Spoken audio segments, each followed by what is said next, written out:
Boa noite, meus irmãos. Sejam todos bem-vindos ao Círculo da Luz. Vamos, neste momento, elevarmos os nossos pensamentos e vamos nos ligar a esta espiritualidade amiga e protetora. Todos nós que aqui viemos, nós viemos em busca de algo, mas precisamos estar receptivos a este auxílio. E a prece é esse momento todo especial, aonde nos ligamos ao nosso Pai Maior. Por isso, vamos orar. Pai nosso que estais em toda parte, santificado seja o teu nome. Venha a nós o teu reino, seja feita a tua vontade, assim na terra como no espaço. O pão nosso de cada dia, dá-nos hoje. Perdoa as nossas dívidas, assim como nós perdoarmos aos nossos devedores. E não nos deixes, Pai, cair nas tentações. Livra-nos de todos os males, pois teu é o reino, é o poder, é a glória para sempre. Que assim seja. Em nome de Deus, de Jesus, da cúpula espiritual do Círculo da Luz, nós damos por aberto as nossas atividades da noite de hoje. E na noite de hoje nós temos como expositor o nosso irmão Túlio. Ele é trabalhador da Casa Espírita Seara de Jesus. Vamos vibrar para que ele encontre facilidade no tema que preparou para todos nós na noite de hoje.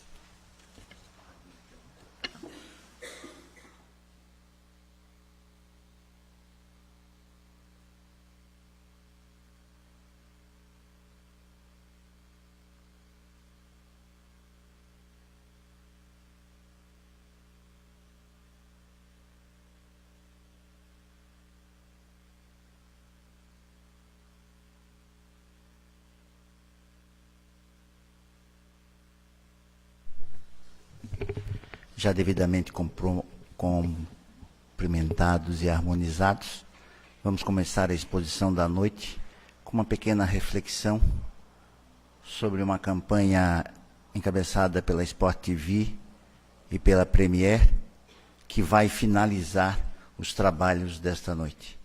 Então, por favor, 1 minuto da atenção de vocês a esta exposição de vídeo.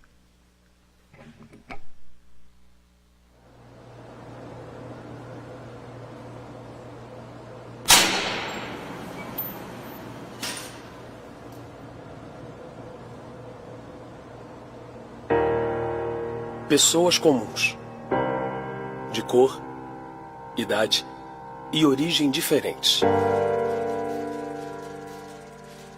Elas não sabem por que estão aqui. O que elas sabem é o que elas veem. Seus adversários de fim de semana, seus arquirrivais, eles. Bem-vindos, sou Marcelo Barreto. Eu vou fazer algumas perguntas, umas podem ser muito pessoais, mas eu gostaria que vocês respondessem com a maior sinceridade possível. Quem aqui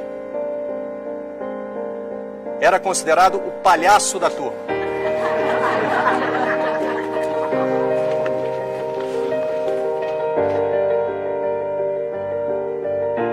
Quem aqui tem filhos?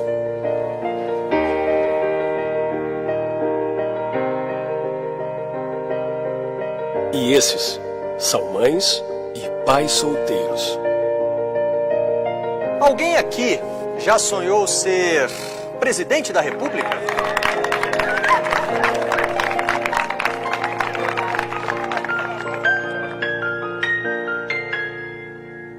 E ser jogador de futebol? Já foi o sonho de alguém?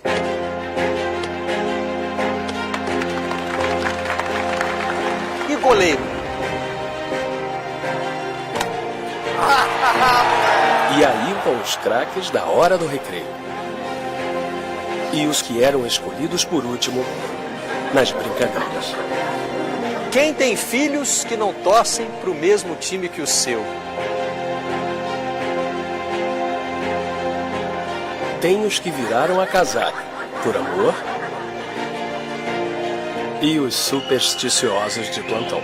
Alguém aqui já sofreu algum tipo de bullying?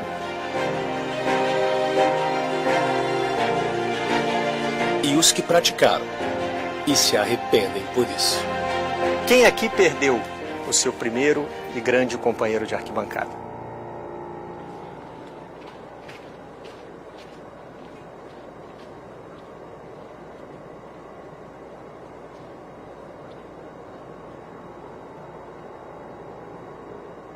À primeira vista, eles não tinham nada ou pouca coisa em comum. Agora, o olhar é outro. Quem tem medo da violência nos estádios? E quem faria de tudo para que ela não existisse?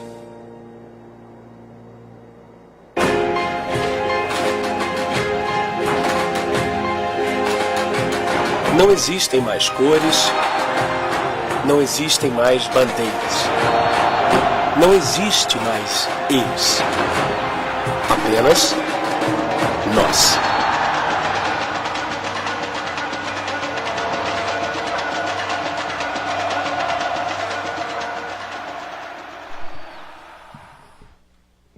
Essa exposição eu vou encerrar os trabalhos da noite. É interessante como a gente, para melhorar o coletivo, precisa de desconstruir o individual. É importante como certas campanhas que se restringem a times de futebol podem ser tão enquadradas a espíritas, católicos, protestantes, petistas, PMDBistas, PFL. A intolerância está na moda, como se o real valor das pessoas estivesse nas discordâncias e não na harmonia que elas podem ter em nossas vidas. Então a palestra de hoje tem realmente um cunho na fé que cura. Será a mesma que salva? Sem partidarismo, é hora de nos tornarmos um pouco mais tolerantes. E o estudo da noite vai em Marcos, capítulo 10, versículo de 46 a 52, a cura de Bartimeu. Pergunta 320 do livro O Consolador. Que ensinamento nos oferece a negação de Pedro? A negação de Pedro serve para nos ensinar e significar a fragilidade das almas humanas, perdidas na invigilância e na despreocupação da realidade. Realidade essa espiritual. Somos muito mais frágeis e ignorantes do que tiranos. A maldade em nós não é uma essência, é uma opção pela falta de conhecimento e ignorância. Lembremo-nos, somos puros, simples e ignorantes. Não somos malignos. E talvez se a gente começasse a se perceber muito mais como um espírito frágil e não tirano, talvez eu pudesse lançar esse olhar a meu semelhante. Porque reflete, a visão que eu tenho de meu semelhante é o reflexo que eu tenho da própria visão. E se talvez pudéssemos interpretar o evangelho que diz, amai os vossos inimigos, pudéssemos compreender também que não existe maior inimigo meu do que eu mesmo. Que a pior pessoa que tenha um conceito muito longínquo a respeito do que eu represento para ela, se qualquer pessoa da minha família for perguntar a ela o que ela acha de mim, com certeza a visão dela será melhor do que a minha própria visão. Somos muito mais frágeis do que ignorantes. Mas a negação de Pedro nos traz uma realidade espiritual, que somos muito mais frágeis do que ignorantes. Mas quem mais, além de Pedro, nos serviria de inspiração? Judas? Vocês estão muito afiados hoje, está ótimo. Judas, sim, Judas traiu Jesus. Pedro o negou 3 vezes. Mas espera. Judas não foi o apóstolo que mais serviu a Cristo? Talvez por arrependimento? Talvez por remorso? Mas Judas serviu. E, pelas anotações que temos, foi sim o apóstolo que mais serviu Jesus. Mas há uma particularidade entre Pedro e Judas. Os dois descobrem a cura a partir do arrependimento. Mas é depois da sua transformação, da reforma íntima, que conhece a salvação. Passando a enxergar o seu semelhante como irmão. Irmão e não como adversários. E aí vocês vão linkando ao vídeo do Times. De tudo que nos divide, nos enfraquece. E tudo que nos consolida, nos fortalece. Então, os dois, tanto Pedro como Judas, veem em seu próprio pessoas que se assemelham a si. E aí se percebem como seguidores de Cristo. E se veem como seguidores que falharam. E aí é mais fácil buscar e compreender aqueles que também falharam. E aí as coisas começam a se aglutinar. E aí nós vamos então no capítulo 10, na cura de Bartimeu, que nos fala exatamente da passagem da cura deste cego.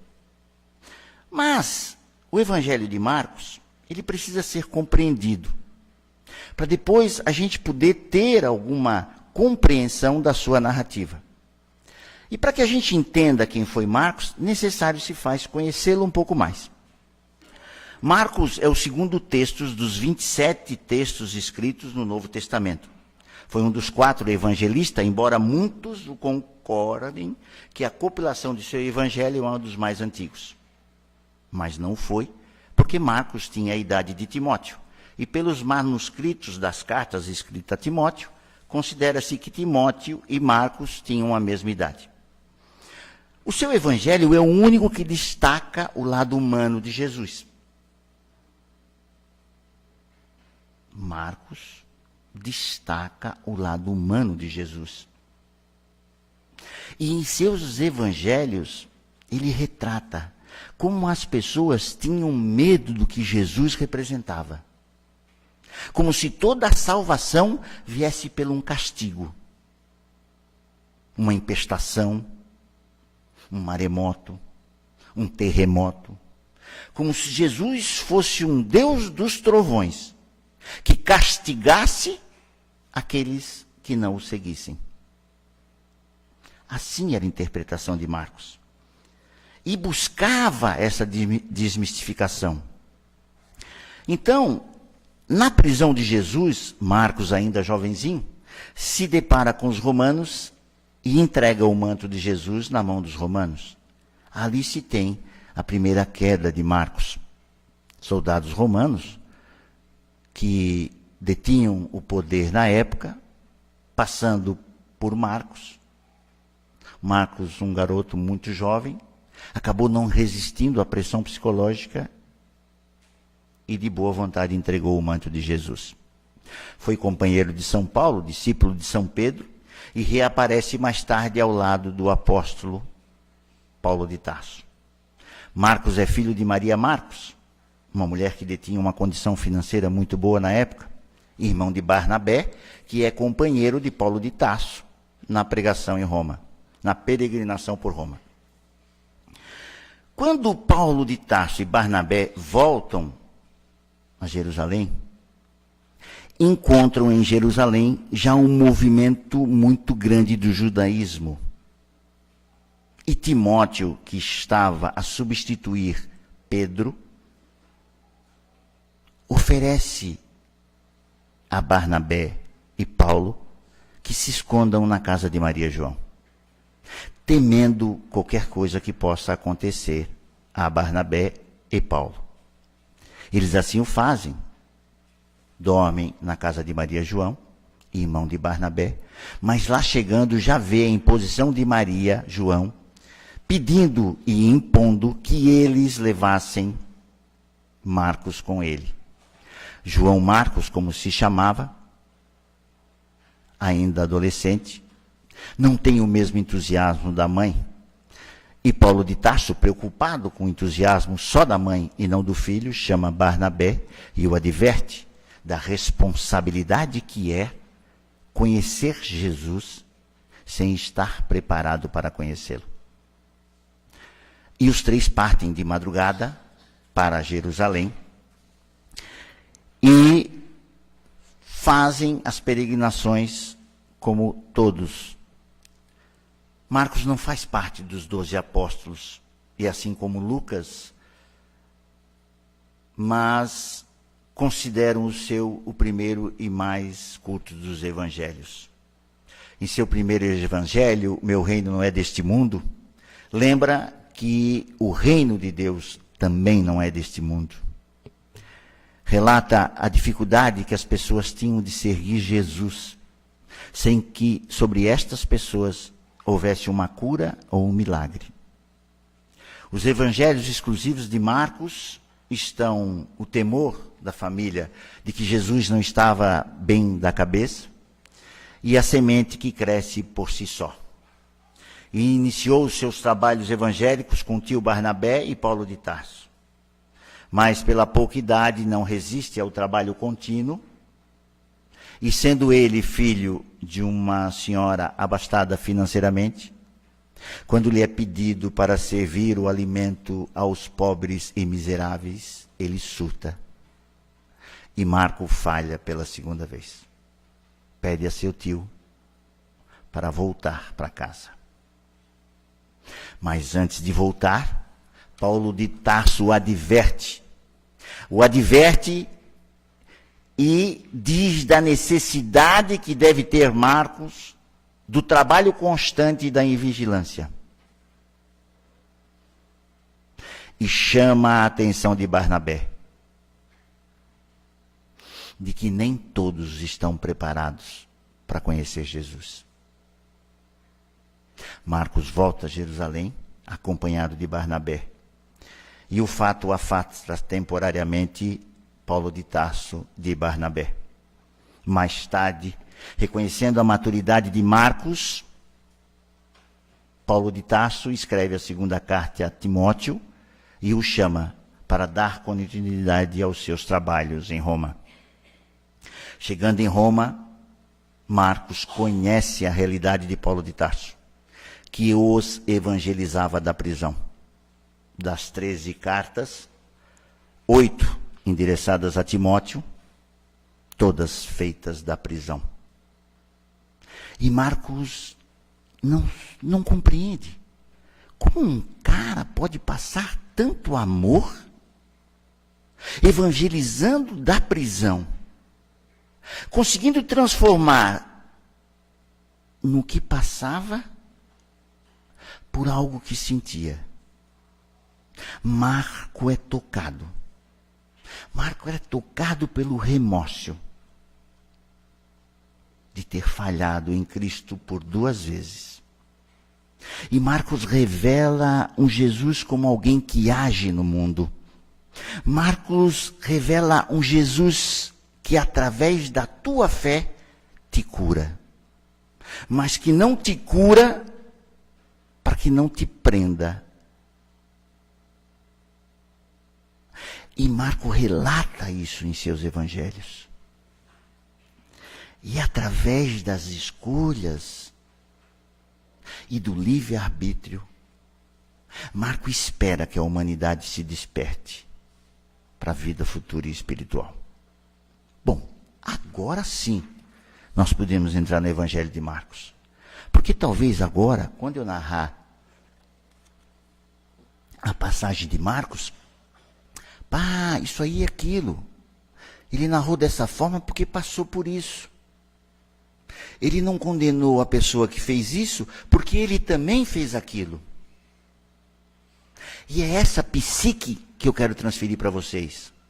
É essa forma de pensar que vai fazer com que compreendamos mais facilmente o Evangelho, sem santificar ninguém. Apenas encontrando uma estrada que nos leva ao progresso espiritual. A própria lição de servir a Jesus Cristo. Eis o capítulo 10 do Evangelho de Marcos, a cura de Bartimeu, que vos leio para transferir em íntegra o que está escrito. Então chegaram a Jericó Jesus e seus discípulos. Ao sair dali, se depararam com a multidão à beira do caminho mendigando. Bartimeu, filho de Timeu, que era cego, era um dos pedintes e, percebendo o tumulto, pergunta o que está acontecendo. E alguém lhe responde, é Jesus que vem vindo por ali. Então ele começa a gritar, Jesus, filho de Davi, tem compaixão de mim. Mas a multidão o repreende e pedem que se cale. Mas Bartimeu gritava ainda mais alto, Jesus, filho de Davi, tenha compaixão de mim. Chamai-o, disse Jesus. Chamaram o cego, dizendo, coragem, levanta-te, ele te chama. Lançando fora a capa, ergueu-se e foi ter com ele. Jesus então pergunta, que queres que eu te faça? Rabone, respondeu o cego, que eu veja. Rabone é uma expressão em hebraica que significa meu mestre. Então diz ele, meu mestre, que eu veja. E Jesus responde, vai, a tua fé te curou. Olha o lado pessoal revelado por Marcos. Jesus não disse, vai, eu te curei. Não.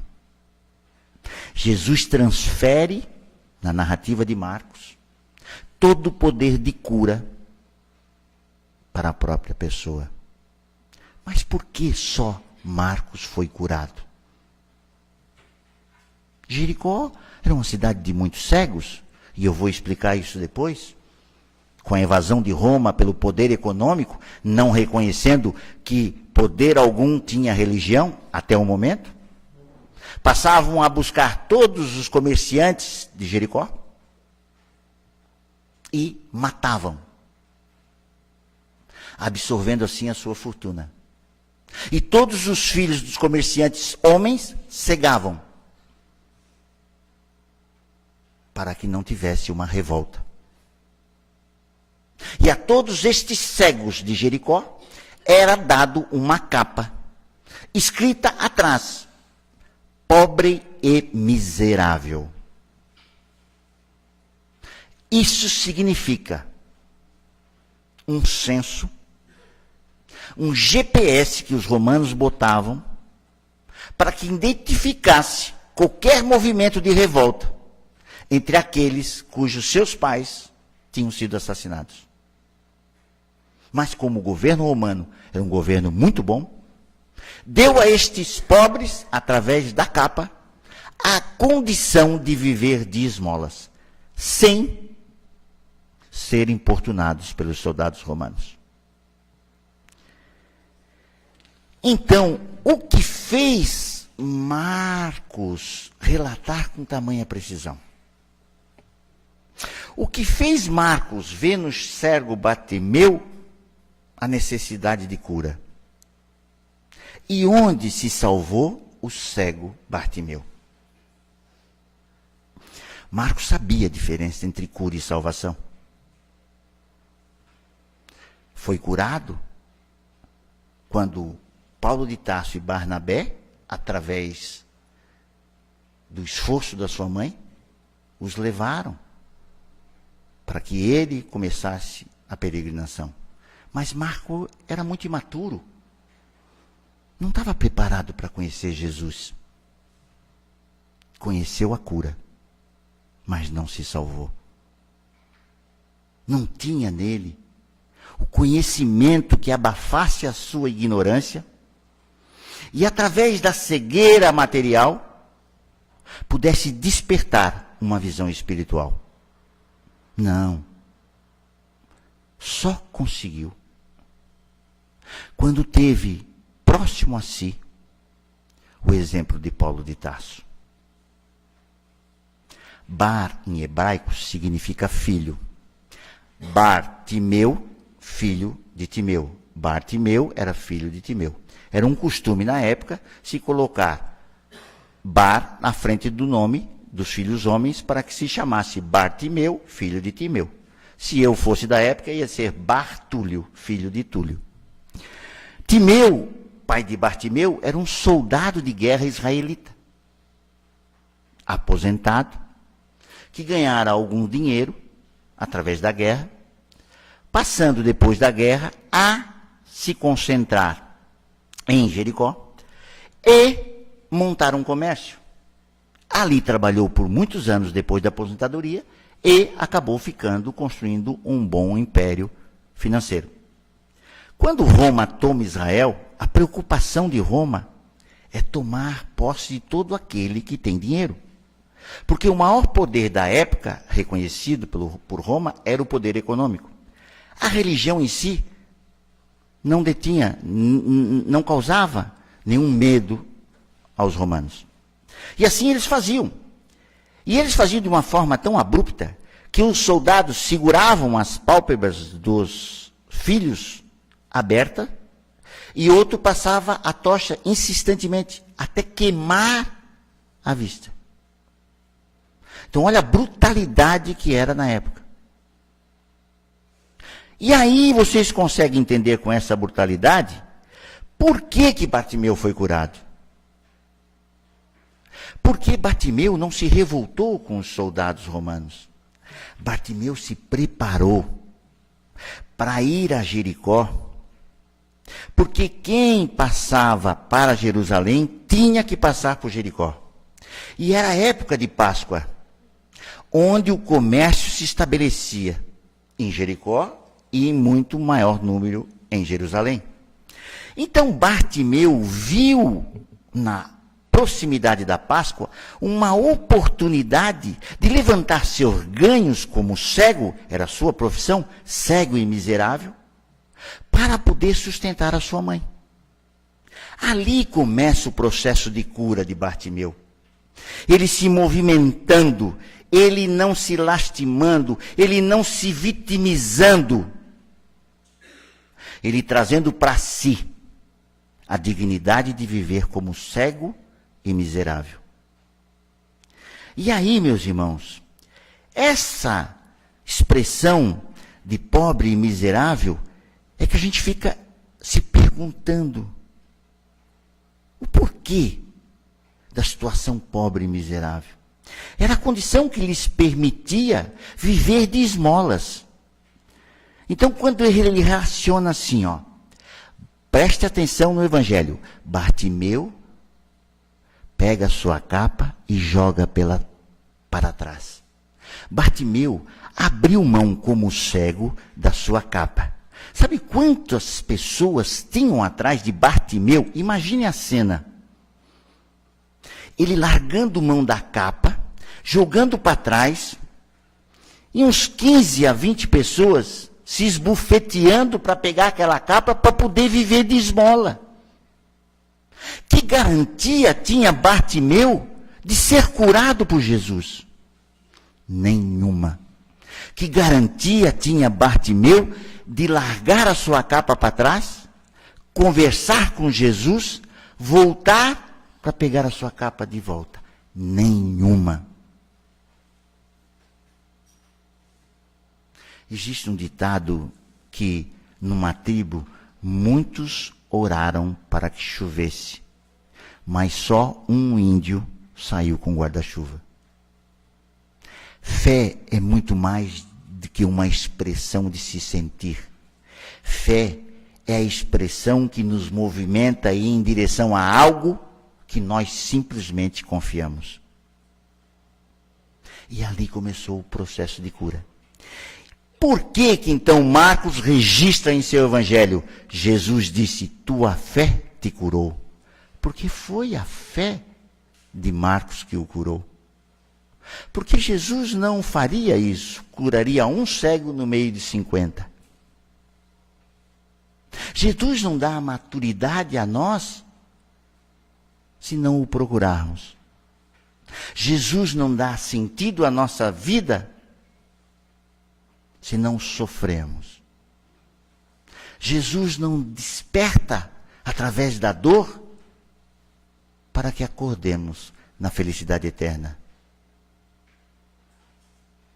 E assim, a gente vai conseguindo construir o que realmente Bartimeu fazia para ser merecedor dessa cura. Bartimeu percebe na vinda de Jesus a grande oportunidade de cura. E lembre-se, é Jesus que pede que o chame. Porque ele clamou por Jesus. E clamar é pedir insistentemente que você me atenda. Às vezes, a gente não sabe nem orar. A gente não sabe a força que a oração tem em nós. A gente precisa se recolher. Porque estamos perdendo a identidade do ser individual. Estamos agindo por tribos, por times, por colônias, por partidos, por religiões. Isso só nos enfraquece. Jesus é um só. Deus é um só. E não seria Deus tão poderoso e divino se fosse mais espírita do que católico. Mas Deus, em sua infinita bondade e misericórdia, sabe que para muitos serão os caminhos. E que, embora muitos não tenham o conhecimento de subir pela serra, dão uma volta maior e vão pela estrada do mar. Ou costeiam a nossa BR e vão pela BR-116. Todos os caminhos levam ao alto. E religião nenhuma salva ninguém. Nas colunas espirituais há tanto católicos protestantes quanto espíritas. Ser espírita não é sinônimo de salvação a ninguém. Pelo contrário. Ser religioso e se espiritualizar-se através dos ensinamentos de Jesus, sim. E aí cada um que faça as suas escolhas. Porque através do livre-arbítrio e da causas e efeitos, a cada reação, teremos uma nova reação. Agora talvez pudéssemos voltar ao vídeo. Talvez pudéssemos entender que somos pessoas comuns, de cores, sexos, tamanhos, ideologias diferentes. Talvez agora o vídeo comece a ter sentido em nossa vida. Por que ele abriu uma palestra do Evangelho com uma campanha de futebol? Talvez precisamos lembrar mais disso. O Marcelo disse, alguns deles não sabem o que estão fazendo aqui. Alguns de nós também não sabem. Acha que não desencarnaremos.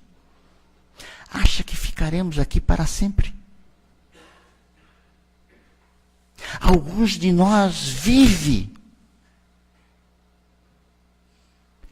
como se a eternidade fosse do corpo e não da alma.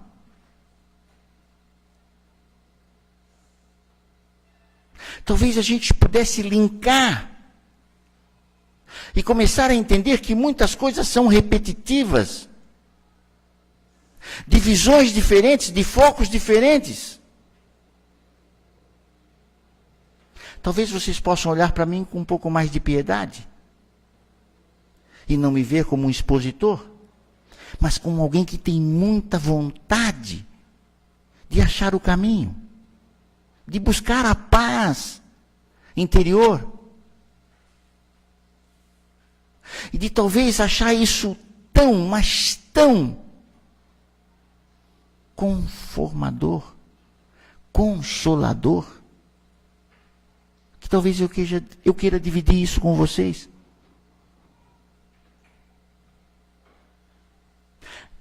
Talvez alguns de nós ainda se vê como adversário. Eu não vou mais no Círculo da Luz porque tem um cara lá que é representante de uma empresa que é minha concorrente, eu não vou mais lá. Para alguém ganhar, alguém tem que perder.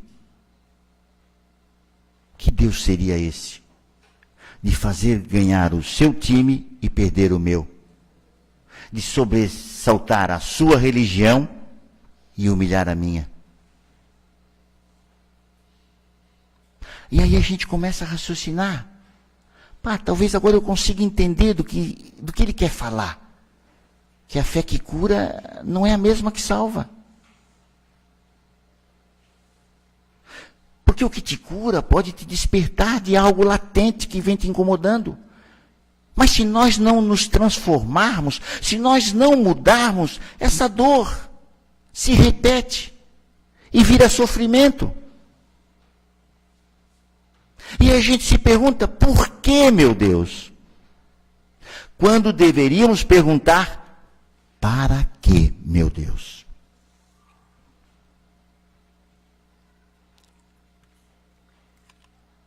Os que vimos são nossas dificuldades.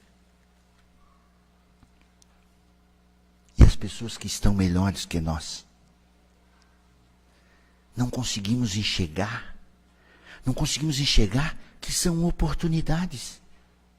Que só se lapida uma pedra rolando, atritando. E esse é o princípio vital da reencarnação. Mexa-se, coloque-se em movimento.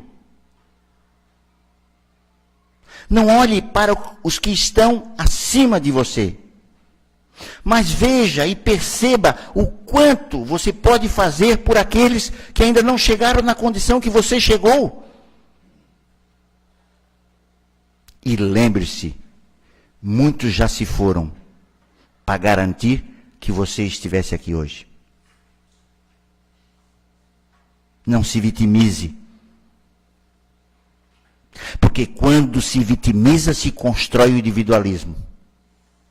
E quando ele começa a destruir o individualismo, perguntando quem foi considerado o palhaço da turma, ele quebrou. Ele quebrou os adversários. E começou a agregar em palhaços. Palhaço do Inter, palhaço do Fluminense, palhaço do Grêmio. Ele novamente unificou. De forma a quebrar esse individualismo e transformar para eles uma visão genérica, globalizada de que somos todos do mesmo time. Somos todos filhos de Deus. Talvez a campanha pudesse ser reeditada. Espírita, católicos, protestantes, adventistas. Amai-vos uns aos outros. Porque não é o caminho que você escolheu que vai te tirar do umbral, que vai te levar à salvação. Mas o que você faz por este caminho? Se você solta pedras ou se você solta sementes. E aí, meus irmãos, está na hora de despertarmos. Estamos ficando repetitivos. precisamos muito mais do que ser bons ouvintes. Precisamos despertar em nós um sentimento de cumplicidade, não de adversidade. Talvez até despertamos em nós um sentimento de cumplicidade, através de um temor. Seria a morte? Não, não temos mais medo da morte. Temos sim medo de não saber viver, de ter vivido em vão, de não ter aproveitado as oportunidades e de olhar para trás e ver, meu Deus, por que eu não abracei o meu pai?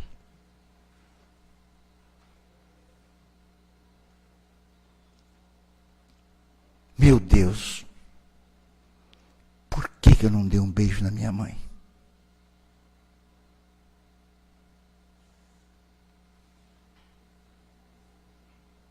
E aí a gente vai vendo as oportunidades se indo, a gente vai vendo esse temor nos assustando, e o medo vai nos limitando.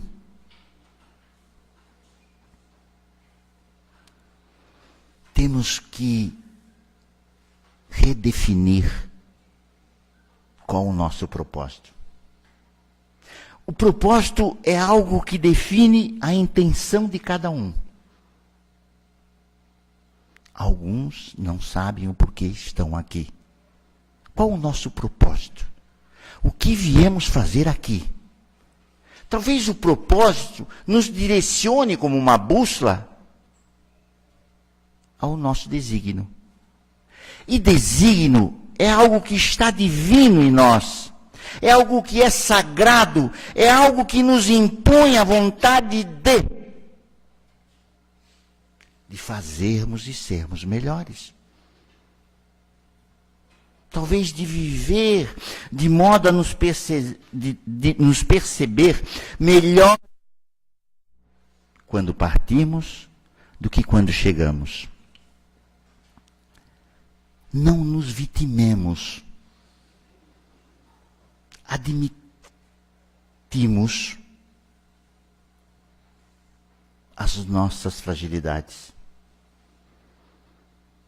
E na perspectiva de considerar esta imperfeição, talvez possamos lembrar que na atual sociedade vivemos um empobrecimento da interiorização das pessoas.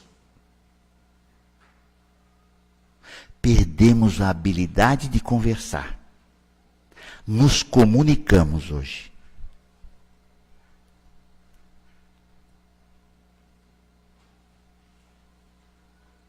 É difícil você chegar num restaurante hoje com 10 mesas. 9 mesas tem celular. E a 10ª, Túlio? Está uma plaquinha de reserva. Não chegaram ainda. Nós precisamos nos perceber. Na mesa da minha casa, eu e minha esposa decidimos botar um cesto.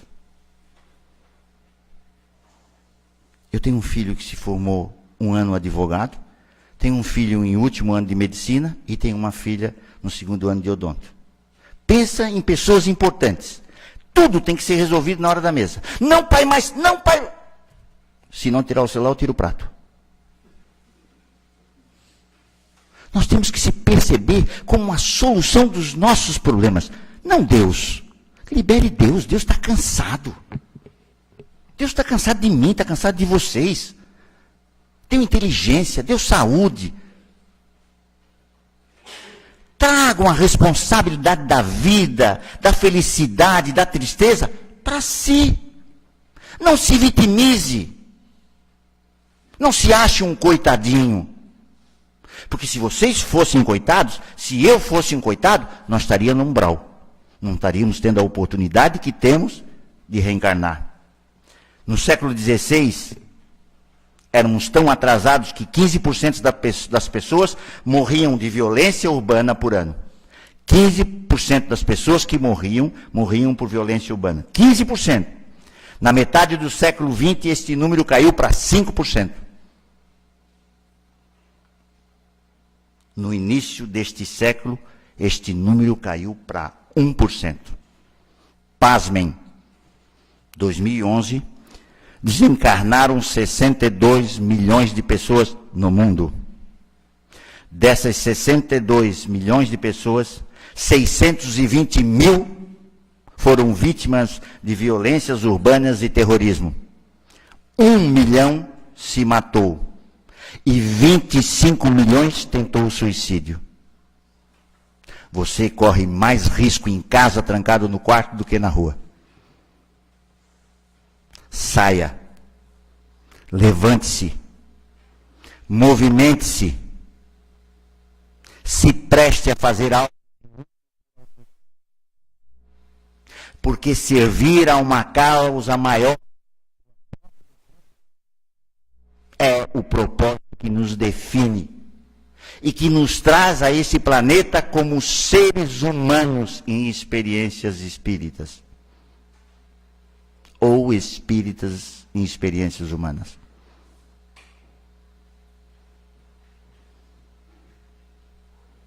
Talvez a gente deva parar de se vitimar e assumir, se aplicar a um movimento, porque o remédio de servir é o remédio que cura a alma e nos restabelece.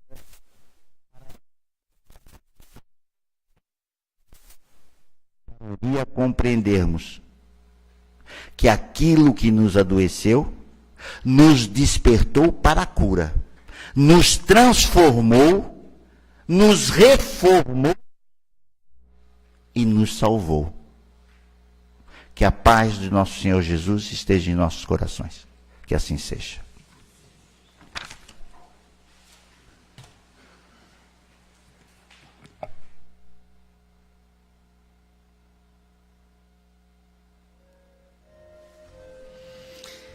Agradecemos assim ao nosso irmão Túlio a mensagem que deixou para todos nós, os esclarecimentos e que nos fez refletir na noite de hoje. Que Jesus o abençoe.